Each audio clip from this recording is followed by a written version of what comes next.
We are live now for our Google Hangout about all questions having to do with healthy eating on a budget or anything else that really appeals to you. We all have to eat every day. We like to save money, but we want to eat healthy. So whatever on your mind, shoot us some questions. I see people are excited already, and so we have a few. Here's one that I love because there's probably not a day goes by that I don't get this one. Does it matter whether I buy organic food because it's more expensive? So to set the record straight, it is documented that organic food and conventional non-organic food have the same nutrient content. And that's important because you don't have to pay more. If you choose to pay more because you do not want any pesticide residues, that's perfectly fine. But it's much better to eat conventional fruits and vegetables, non-organic fruits and vegetables safely, rather than to say, I can't afford too many organic fruits and vegetables, so I'm not going to use them. So if your price point, to indulge, that's great. But there's a lot of other healthy foods that you can utilize that extra money for. Here's something that I love this question. Should you clean chicken? Should you clean raw chicken when you're eating it? You know, chicken comes, and chickens actually are very dirty. And many of our mothers and grandmothers told us, well, wash that chicken thoroughly and before you're going to cook it. Well, nowadays, science tells us do not do that, because when you wash a raw chicken, it's on the skin, goes all over your kitchen sink and the counters and everything else. So it's much better to just chicken out of the package, put it in the pan and season it, and then when you cook it, the bacteria will be killed by high heat. So stop washing that chicken. You're not doing yourself a favor. Okay. Another question is, does it matter whether I buy hormone-free meat? It really is more expensive. So there's a lot of confusion about red meat. First we hear, don't eat red meat, but what if you want to have it? Then we have the decision, should I buy hormone-free? Should I get grass-fed? What should I be buying? First, regular meat is perfectly safe to eat, non-organic, non-grass-fed. It is safe, it can be lean. The biggest thing to think about is the extra lean and lean cuts. When you want to think about round or sirloin, things that don't have a lot of visible fat are the ones you want to choose. They're going to be the heart healthiest. But when it comes to the kind of beef, grass-fed beef is going to be fed what animals usually will have through their whole life, grass. Other animals that are not grass-fed are going to be eating grain that gives you fattier animals and a different fat profile. So 100% grass-fed is more expensive, but it's something that has a great flavor point. And even though it's more expensive, less because it's really tasty. Is usually what you'll find. You just read the label. There are no added hormones to help growth. And that's a choice also. You'll find no hormone-free beef that is organic. So again, it's that price point, although what's used now is perfectly safe. The U.S. Department of Agriculture and the FDA have certified all of this. It's been safe for many decades.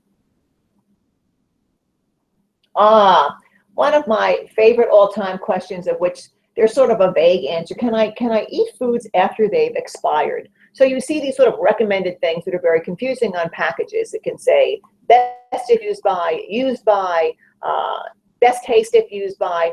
All of these are voluntary from the manufacturer. And the thing that is interesting about all of this is there's no regulation for this except for one specific food, and that's baby formula.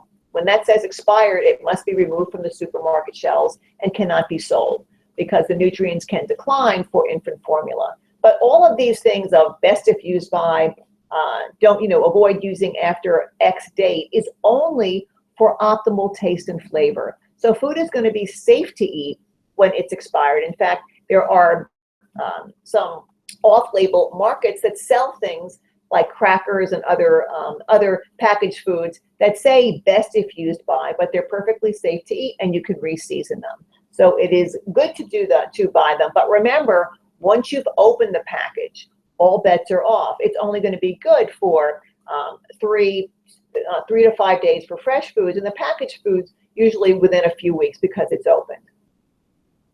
Okay, here's someone who's dieting, who isn't. Is it better to buy fat-free foods? When you think about foods that are naturally fat-free, that's fruits and vegetables. Those are fantastic to buy And it's best not to add fatty sauces and seasoning to these things, and eat them as is. It's the way that nature has foods.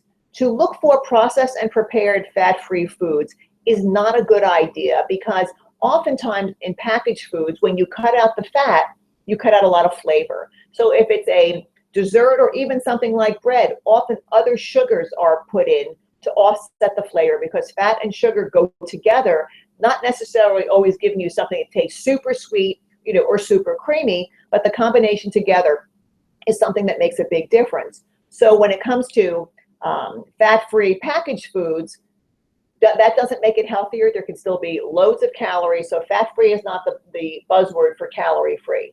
Fruits and vegetables are naturally fat-free. And when it comes to dairy, a lot of confusion. You can get fat-free, or no non-fat, or you can use reduced fat. You want to skip the full-fat dairy products, because these have a lot of saturated fat. But for those on a diet trying to lose weight, reduced fat is also going to be a good idea when it comes to dairy.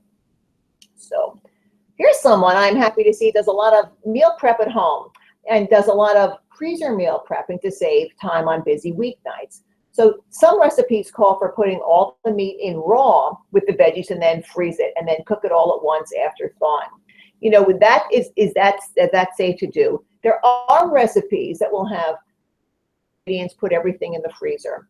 For food safety purposes, yes, it's fine. If you are starting off with fresh ingredients, fresh meat, fresh chicken, and your vegetables, you can prepare it in the casserole and put it in the freezer.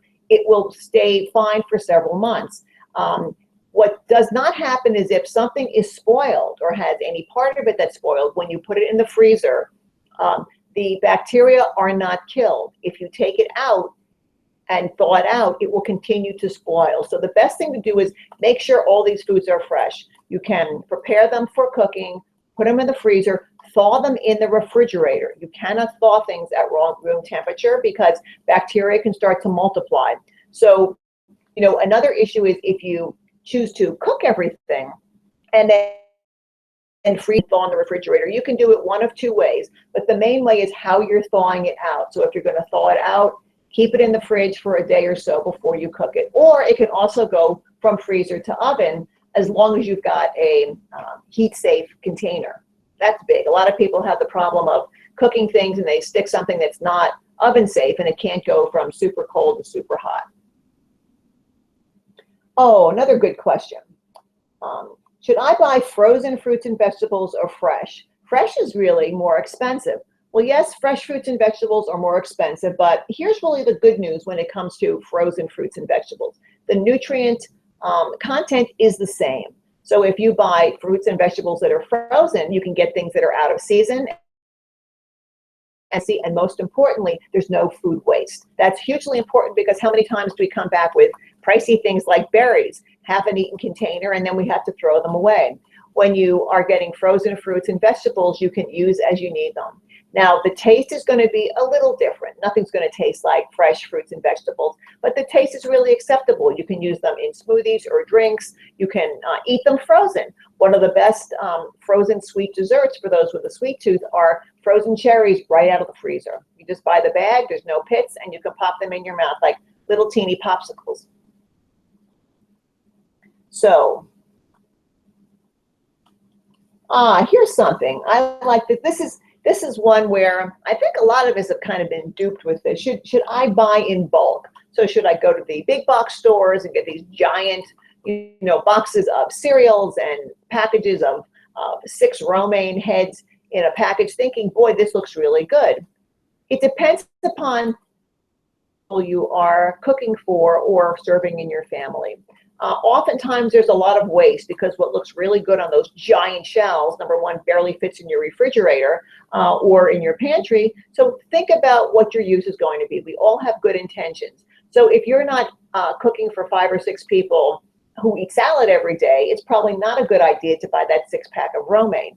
Better to pay a little more for the 3-pack, you're going to use it all. So it depends upon how often you use this. Something that's really a good idea, because the savings can be good, is to go halvesies with a friend and have someone that might share a pound of blueberries with you, or a triple pack of strawberries.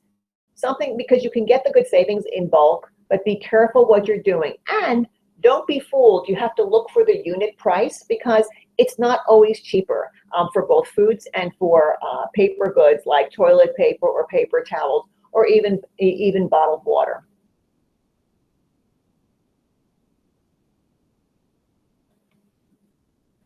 Here's something else.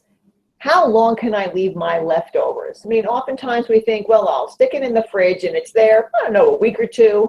But you have to really be careful. And something that might be a surprise is the smell test does not really work. You can't take a whiff of something going, pew, that's done. That's way beyond the endpoint of knowing how food is going to be safe to eat. So what you need to do is have a general guideline of about 3 to 5 days after you've opened the package. And this counts for things like a package of hot dogs, for example, that may have an expiration date or use by 4 or 5 months from when you opened it. But once it's open, you need to use these within about 5 days. Things like pizza, up to 5 days. And don't make the mistake of keeping it there for a week and saying, ooh, I don't know if this is good or not. I'll throw it in the freezer. It'll probably kill all the germs, and then I'll just eat it later.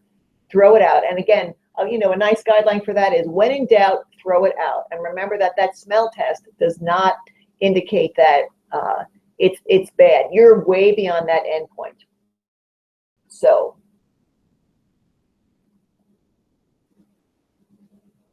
what's the best way to avoid food waste? I get this question a lot, only because people are going, I know we waste a lot of food. And may be a surprise to many people is that nearly 40% of all the food that all of us as Americans have is going to be wasted one way or the other, by not being eaten, by being thrown out, restaurant waste, all of these things.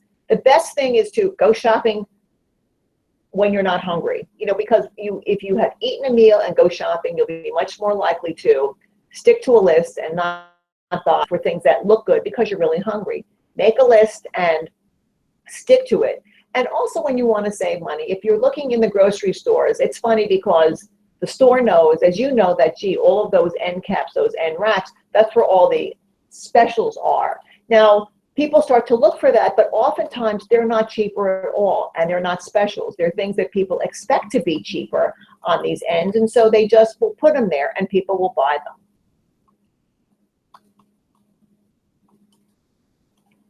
Oh, here's a good one. Can I eat bread that's moldy if the rest of the loaf is okay?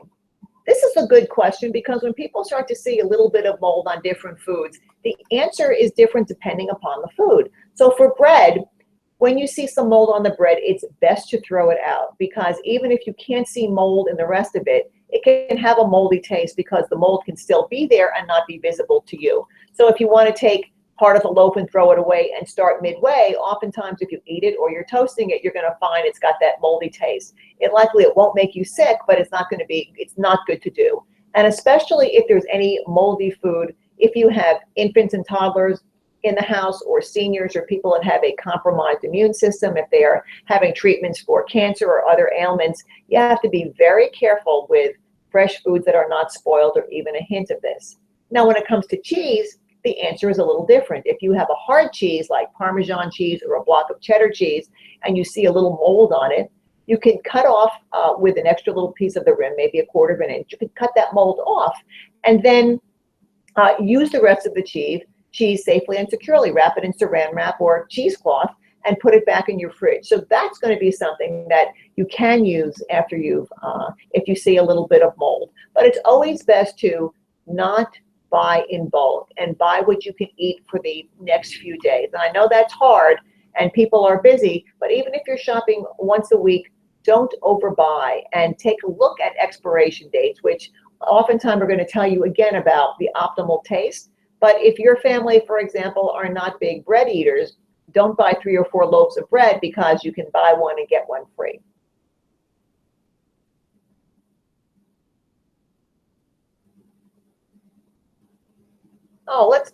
Here's one that's sort of a general question. I don't have a lot of time to eat well, but I want to make some good habits. It's very hard in these times. Everybody knows what healthy eating is. It's almost like you have to be sitting under a rock to not know what are the basics of healthy eating. And that's something that is with I'll have to slide my screen down. I'll answer this question so I'll get some more, as my pals here are telling me. Okay. So the healthiest way to eat is to increase your fruit and vegetable consumption. That's the one thing that Americans do not do. So increase your fruits and vegetables either fresh or do them frozen. I was thinking of going on a juice cleanse, but they're so expensive. Do you think it's worth it? Stay away from a juice cleanse. Save your money and your health. A juice cleanse doesn't do anything. The natural cleanse for the body are our lungs, our skin, and our digestive tract, because we handle all foods pretty well. The best thing to do is to eat your fruit and not drink it. So if you like to have a mixed juice drink and you don't mind the calories as a snack, that's fantastic. But if you are looking at this as a way to lose weight, or you think it's healthier because you're giving your digestive tract a rest, forget it. And I've had so many people say, gosh, these drinks are really expensive. They're pricey. $8 to $10 can buy a lot of food. So I skip that, as something that is a cleanse, because oftentimes they're very low in protein as well. So you want to forget that. Where can I find healthy recipes? Well, actually we have some as part of our Healthy Week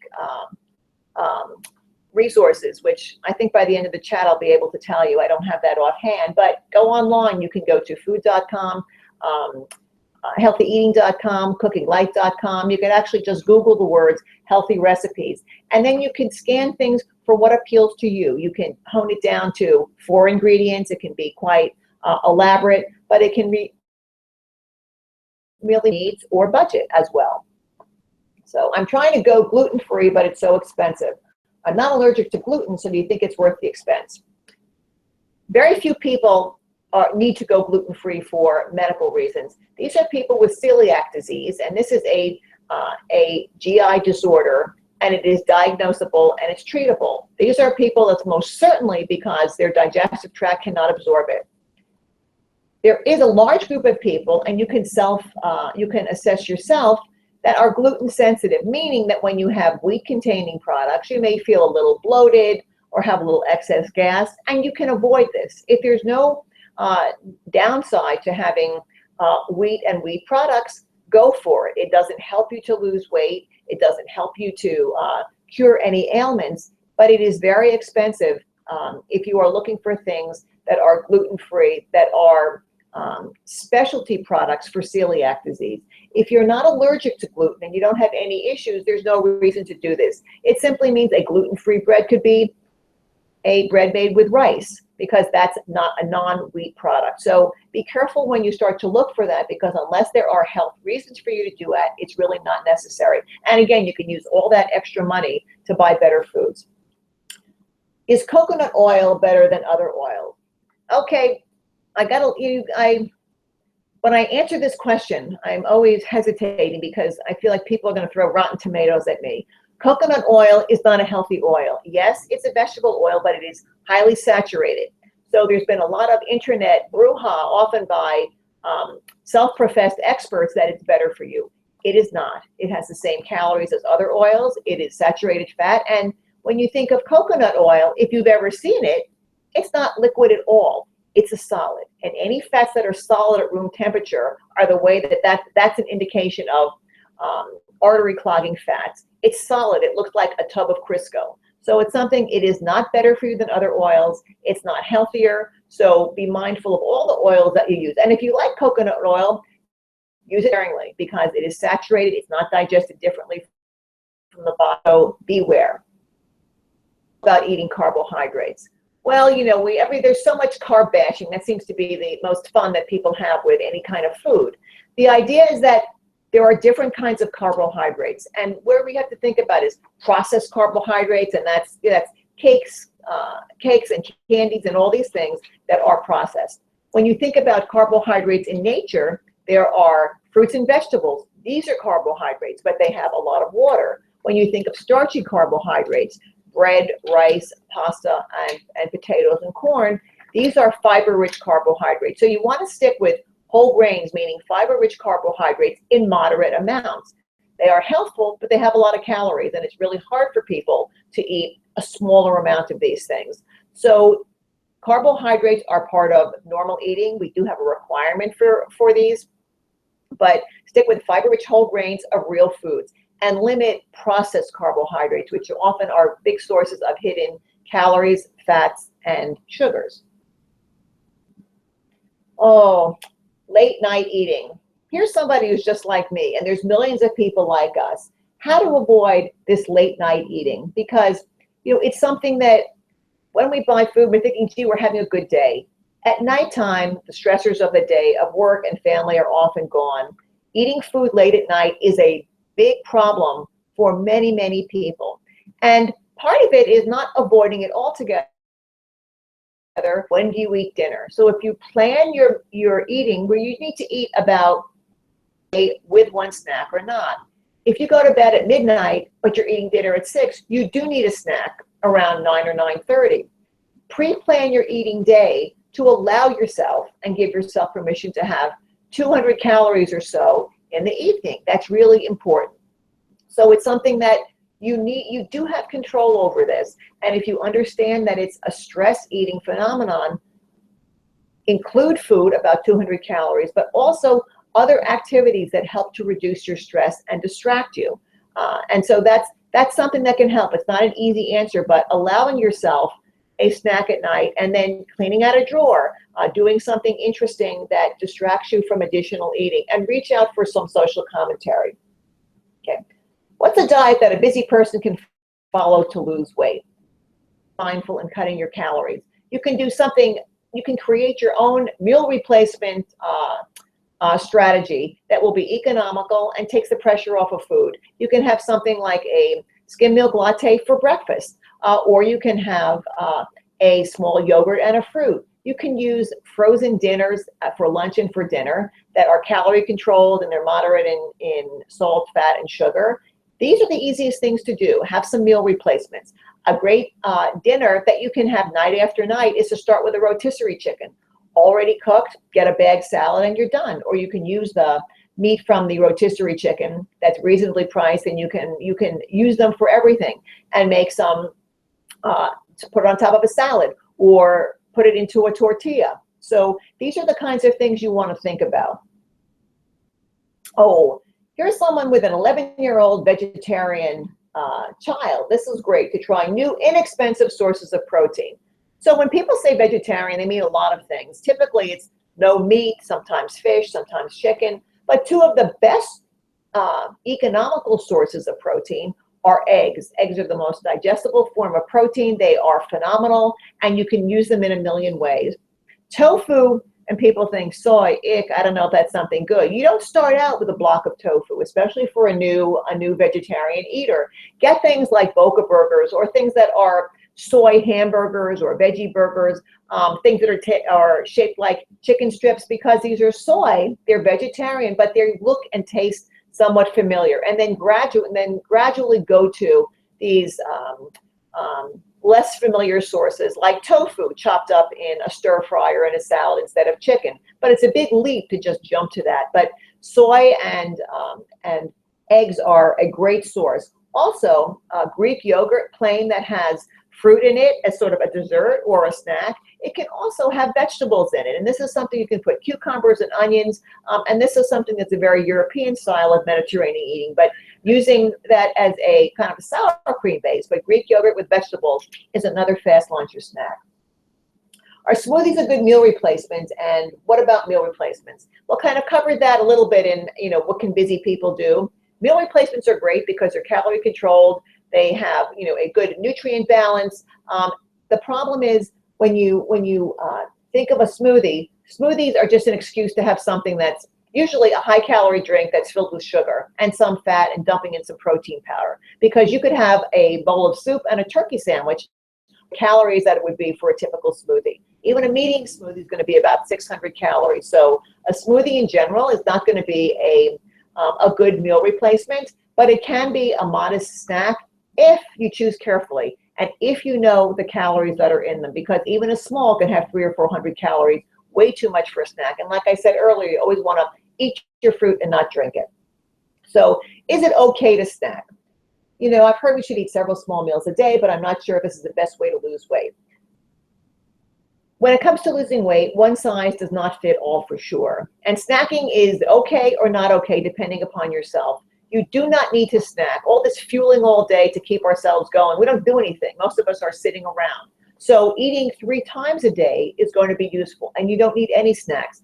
If you like to eat more often, you can split up your meals and eat 6 times a day. The biggest problem with snacking is that these snacks become the size of meals. So 3 times a day as a minimum. You can add 1 or 2 snacks of about 100 to 200 calories if you need them. But if you're not someone that wants to eat in between meals, then you don't need to. And recent studies will document that actually not snacking is a better weight loss tool than fueling all day. So here's a very insightful question from someone who goes, all right, if you're trying to lose some weight, if you only eat chicken, you stick to one protein. Shouldn't there be variety in the protein that you consume?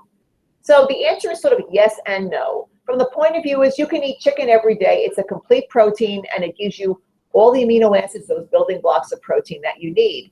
However, to have some variety in the protein sources keeps you interested in your eating plan, because it can get really boring, and when you tend to get bored, you will go off track.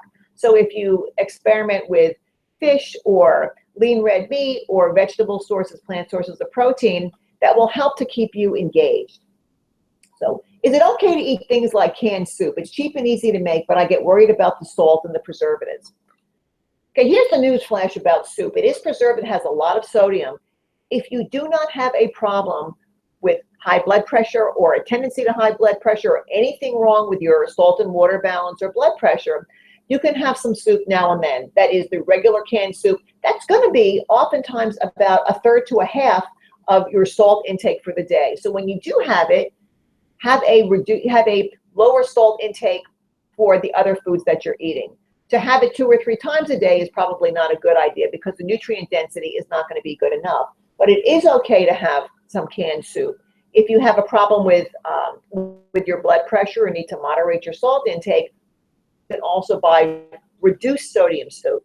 And that's going to be good for most people. The low sodium or no sodium soups often have no flavor, and they're more expensive, but you can buy those and just dump a little of the salt in to season it to taste. But it's probably better if you can buy the reduced sodium soups and re-season it yourself, because we have what's called, just like we have a sweet tooth, we kind of have a salt tooth. And if we continue to eat a lot of salt, we really crave it more, would like to have saltier foods. You can kind of retrain that salt tooth to accept a slightly less salty taste. And you can do that by buying less processed foods, because really 75% of the salt in our diet comes from foods that are processed. So, do you think it's important to eat breakfast? You know, we used to hear breakfast is the most important meal of the day. That is simply not true. So for everyone there who is cheering, going, why do I have to eat breakfast? It is not true that you need to be bleary-eyed in the morning, microwaving eggs, going, because I should eat breakfast, it's good for my health. What is most important is not to skip a meal and to have a morning eating episode. That can be when you get to work. It can be within a couple of hours of getting up. You just don't want to skip eating anything until lunch, because you tend to overeat for lunch and get over hungry. But you don't need to be a breakfast eater. Even 100 calories of having a banana or an apple can be an adequate breakfast. But if you do like eating breakfast, stick with it and try to add a little protein. What are inexpensive foods I should always have on hand in the freezer or in the pantry? Well, inexpensive foods, one thing is in the pantry here. I think the rest of this question should be that I will eat, because people have good intentions and buy a bunch of stuff that may seem economical, like a lot of canned beans and things like that, that they're not really going to use. So looking in the freezer section for on sale chicken cutlets in a bag to buy in bulk, or frozen vegetables you can steam in the bag, these all go on sale, and oftentimes they're as much of a savings as 50% off. So you want to try to shop often and look for the supermarket sales when you know that these things will last for several months, because that's when buying in bulk can really help. Always having on hand in your refrigerator are going to be things like eggs, because that can always be a quick meal. So, my absolute favorite tip for saving money on healthy foods is buy what you're going to eat.